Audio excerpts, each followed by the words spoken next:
All right. Good evening, everyone. For, I guess, the past 3 years or so, America has really been flooding the gates. But I mean, it's, of course, been happening a long time before then. But I think the people, and this is why a state like Florida has put out legislation within an act talking about stop wokeness, right? I see people Twitter handle in wokeness now, and they hate the fact that the people are waking up, mostly black people, right? Because we used the term woke back in the late 70s, early 80s.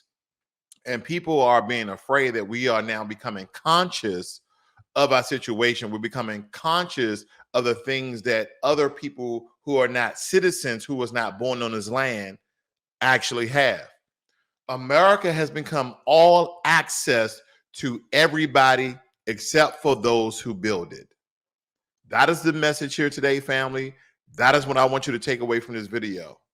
Because when you look at foundational Black Americans, U.S. freedmen, high militant who built the very fabric and foundation of this country, and you see the rights on paper and quote unquote privileges that we may have in this country as citizens, you realize that anybody comes over here except for us or people who may have the same likeness as us do not have the same privileges or rights that we don't even have.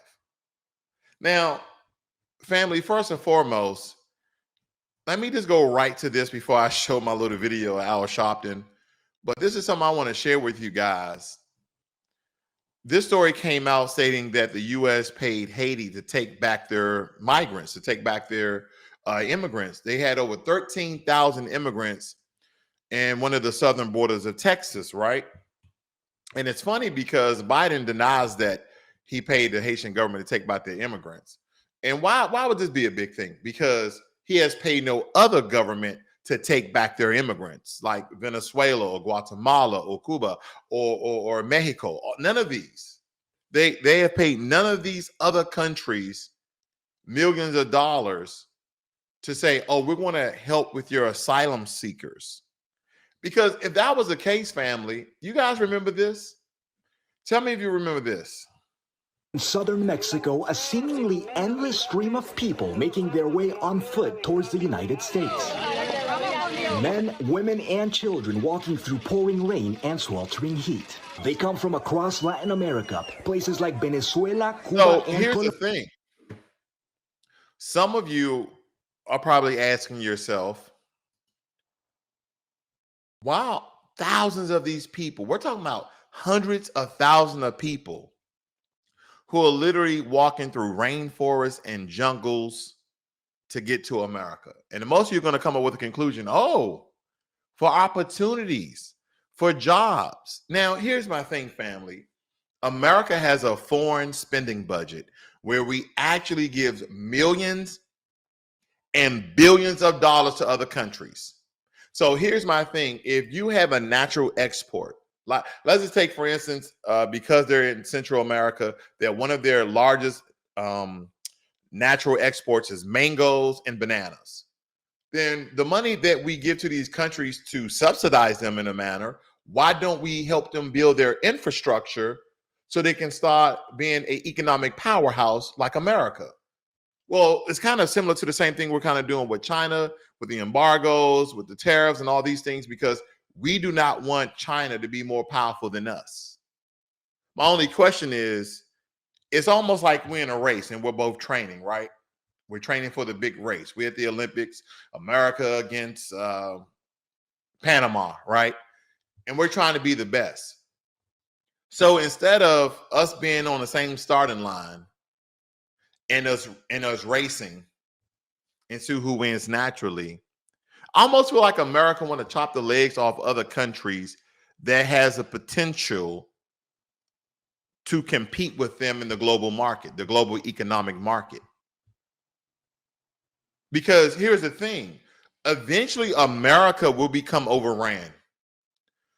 Eventually America will become overran if we continue this same sort of behavior of allowing anyone in the country, right? And I don't mean them becoming citizens. I don't want you guys to get confused with me stating that they're coming over legally. I'm not stating those. I'm talking about illegally. America is one of the only countries in the world, I can't really name any others, this allow people who are illegally in the country to receive all the rights of the people who are citizens of the country.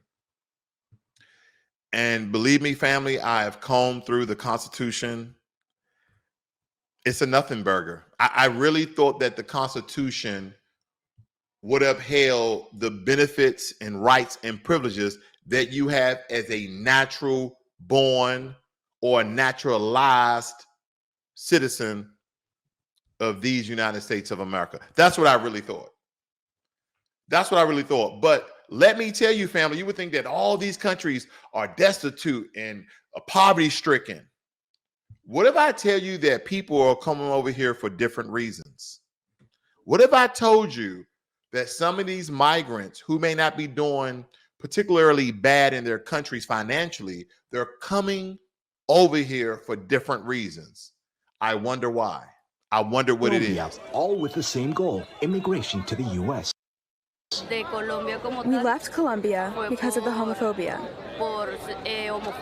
We both got physically and verbally attacked. We had to cross the Darien jungle and trails through many xenophobic countries. It's the latest and one of the... Family, immigrants from all these countries, not just Latin countries, Caribbean countries, African countries, Asian countries, they're not just coming over here for opportunity. They're coming over here for the exact freedoms that we Americans have fought and bled to essentially have. They just stated that the reason why they're coming is to be homosexual in America. That's what they say. Like we fear for our lives because we love each other. And of course, we're LGBTQ. So rather us sneak around in our own country because it's against their laws, I'm just going to go to America. But let me tell you something, family. Believe it or not, I just realized that a lot of this started by the federal government, right? We want to kind of like isolate this to states, but no, the federal government started this when we were trying to get an influx of troops, but we had all these immigrants here, and we encouraged the immigrants who were illegally here, who were undocumented in some regards, to join the military. Now the states are following suit. The largest migrant caravans to make the nearly 2,000-mile trek north through Mexico. The group's journey began Monday in the city of Tapachula. Organizers claim there are nearly 15,000 migrants in the caravan, but authorities in Mexico estimate it's closer to 5,000. Robinson Reyes is making the desperate journey and says the current policy... You know, some of you may think that I'm against people trying to live a better life here in America. I'm not. But as you stated that this guy was actually marching through the streets, he's talking about Colombia, he's in Mexico, but he's coming to America. And here's my thing. I don't want to get in trouble, but I can't understand it. If your country's so great, that's all I got to say. And here's my thing. I can understand you're missing your country. You're missing because there's some things about certain countries that are unique. I can understand you missing that. I can understand you missing your family, but you're literally in 100,000 people caravan marching from Colombia, Guatemala, all these Southern Central American countries on your way to America. You should be saying America. I may disagree. You guys may disagree. Let me know in the chat. But let me show you something, family. This is all access America. The right that you thought you had as a citizen is now for everybody else. It does not matter. If you step foot on America, You have every right, privilege than the American citizens do. And in some cases, you might even have more. Oh, yeah, you might even have more benefits of being a non-citizen in America than actual citizens. But let's get into it. So I know you've heard about undocumented, quote, illegal immigrants being afforded the right of driver's license. Now, this came out, I think, here in the past 2 weeks by the way of Minnesota, but it's already been out. The problem is we, the people, meaning the citizens of the United States of America, those who were born here and those who were naturalized here legally, right?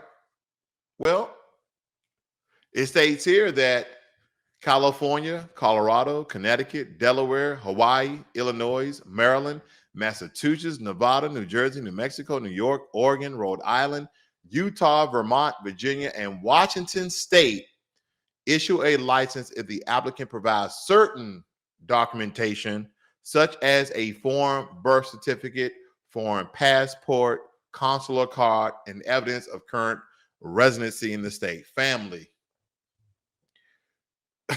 these states are allowing non-citizens to obtain driver's license. You know, with a driver's license, family, you can pretty much create a whole new identity. You can create a whole new identity. We don't know if some of these people, and I know you guys are going to think I'm talking conspiracy theories. No, I'm not. We don't know if some of these people can be deep state agents of another country. We don't know. We don't know. Right. But you creating a new identity also helps you to create a new stream of credit where you can start a business. There's a lot of privileges that come along with driver's license, and we're giving them away to illegal, undocumented immigrants. As an illegal immigrant, you can go to school for free. You can get your driver's license, so you can create a whole new identity, a new line of credit, probably starting around $650, $700, so you can buy anything essentially on credit as you want. Then you can probably take all that shit back to your country and chill. No, but I'm saying, hold on. Illegal immigrants, undocumented workers, non-citizens. Okay, this is some conjecture. I won't say illegal immigrants, but I'll say non-citizens. Okay, just to be close to 100% accurate as I can be. Non-citizens can come over and enforce the laws of America. Think about that. Think about that. You're not even a citizen of this nation, and you can enforce the laws of this nation within your respective states. Think about that. I just got this on the screen very quickly, got this highlighted some places, right? It states here that the city of North Las Vegas is spearheading a proposal that would allow non-U.S. citizens that live and work in Nevada to patrol the streets to enforce the law. They state that over 140,000 people who are residents of Nevada are non-citizens, family. You have Hawaii to Vermont. Listen, it is a whole rich range. It says most agencies in the country require officers or deputies to be U.S. citizens, but some are allowing immigrants who are legally in the country to wear the badge. So you're a non-citizen, but you can actually enforce the law in America. We're looking at Nashville, so that's Tennessee, right? They have a lot of states on here, family. Chicago, Hawaii, right? Allow any immigrant with a work authorization from U.S. citizenship and immigration service to become an officer. Family, where's the security in that? Where's the security? Anyone who has a work authorization or a work visa, which doesn't have the same process of a background check of you becoming a citizen. It does not. It does not. You're like, oh, I come over here, I do drywall. Oh, okay, yeah. Well, I don't see nothing in the system. Yeah, because your system probably doesn't even reach their criminal system within their respective countries. You don't have access to that. Oh, yeah. We haven't seen you do anything in America. Yeah, it's this first day in America. The misconception is that the United States Constitution applies to only U.S. citizens. Some passages and phrases in our laws explicitly state only citizens are afforded certain rights, such as the right to vote. When the terms resident or person is used instead of citizen, the rights and privileges afforded are extended to protect citizens and non-citizens alike. Moreover, protections under the 14th Amendment ensure that no particular group is discriminated against unlawfully. Yep. The only right that you have as a citizen is to vote. This is now all access America. And if we, the people, meaning the citizens, don't know what's going on, do not understand what's going on, then sooner than later, the rights that we thought we had, it would be like they never existed.